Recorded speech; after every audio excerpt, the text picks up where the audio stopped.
Di jantung kota Yogyakarta, berdiri bangunan tua yang tampak damai.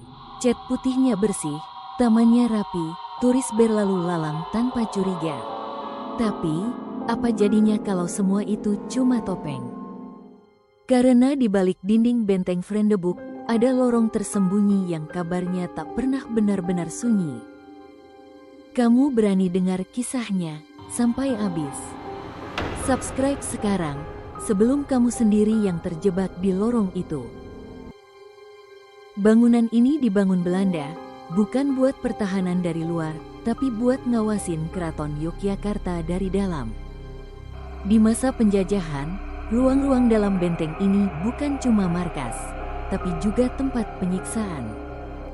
Tempat orang-orang dikurung, diinterogasi, kadang disiksa, dan sebagian tak pernah keluar lagi. Sampai sekarang, masih ada ruang sempit dengan ventilasi kecil yang dulu dipakai buat menyekap orang.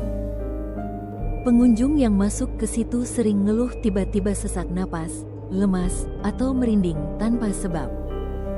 Seolah-olah ruangan itu masih nyimpan sisa ketakutan dari masa lalu. Petugas kebersihan pernah cerita, jam 5 pagi, dia sedang bersih-bersih sendirian. Suasana masih gelap, masih sunyi.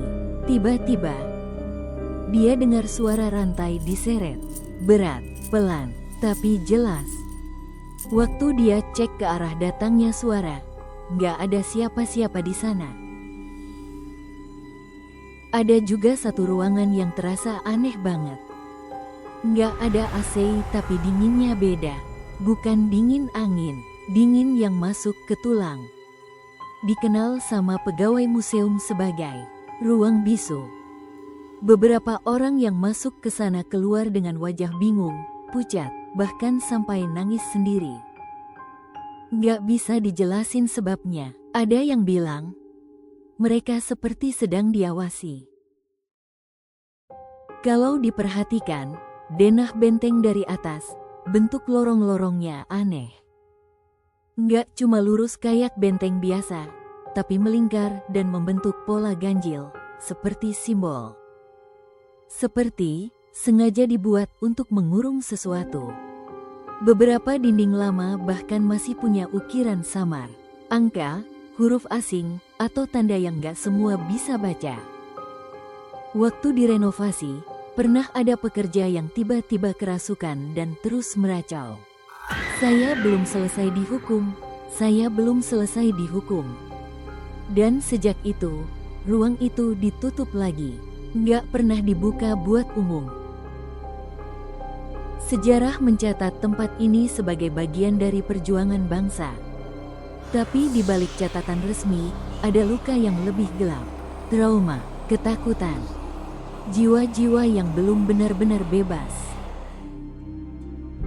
Dan sampai hari ini, masih ada yang datang ke sini dan merasa ada yang aneh. Nggak bisa senyum lepas, nggak bisa nikmatin suasana, seperti diawasi. Kalau kalian ke Vriendeboek suatu hari nanti, coba berdiri di tengah benteng. Diam sebentar dan rasakan, kadang, yang dingin itu bukan angin, tapi sisa dendam dari masa lalu yang belum hilang. Kalau kalian merasa merinding, itu tandanya kalian masih peka. Klik subscribe dan like sekarang.